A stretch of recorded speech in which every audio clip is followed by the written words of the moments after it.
This is a very quick video to just to tell you about a mosque application which I defeated in Romford. This is an application to turn the Harrow Pub in Chadwell Heath in Romford into a mosque. It was an application, a retrospective application, meaning that what that usually means is the use has already begun, and so that they're applying behindhand to try and get it granted, to get planning permission for what they're already doing. And we've defeated it, so that does create some problems for them. Now, if I just show you that, that's the place, that's the Harrow Public House, if you can see there, with some parking space behind. Let me just do this. Hold on. So that's a map of the place. I'll just zoom out. So you can see there, that's London, and you go into Romford there. Hold on.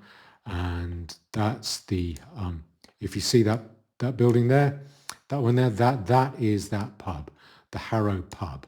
And that is the Al Noor Masjid and Education Trust. If I click on that, let me do that, and then I go to their website. Put it up there, that's the website. Whoever builds a mosque, etc., please give money. I wonder if what they're saying, that's a picture of that pub there, and that's another picture of a stereotypical mosque. I wonder if what they're saying is, hey, eventually we're going to replace that pub with that building. That's what it looks like. I don't know if that is what they're saying, but they're asking for money, and that's pictures of the site as it is now. It looks pretty derelict. That's why they're asking for money. I don't know if it's retrospective. I don't know where they can be having their services. It doesn't seem fit for use at the moment, but well, that's not my concern. We defeated it. Now the reasons against it, really, as usual, there were going to be a lot of problems with traffic.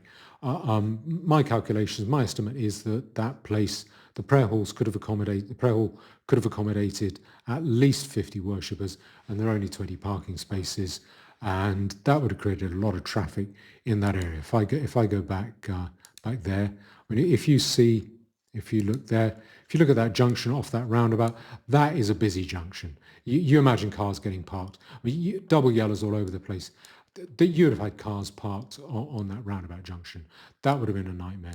And the other thing is that although this pub was not listed as a community asset, it should be. It should have been listed under the local plan as a local asset of community value, and it wasn't. That should happen with a lot of pubs. The mosque applications always say that invariably say that they're a community centre, but a real community centre is a pub, because that really is open to all faiths and ethnicities, which mosques claim to be, and they are not. And so I think this one should have been refused. Now, the only problem is I think they will come back, because the refusal notice was quite, it was pretty lukewarm. So let me bring that up. Yeah, that's the refusal notice from the council. Now it has three reasons. If you see that, and they're all saying you haven't supplied us with enough information.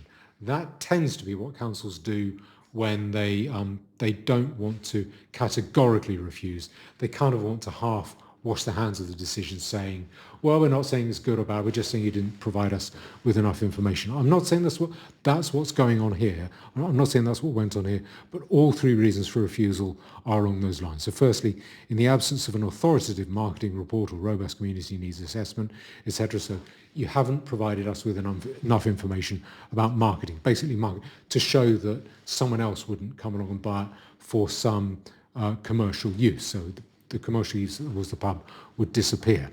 And you haven't shown us there's enough need for a mosque in the area.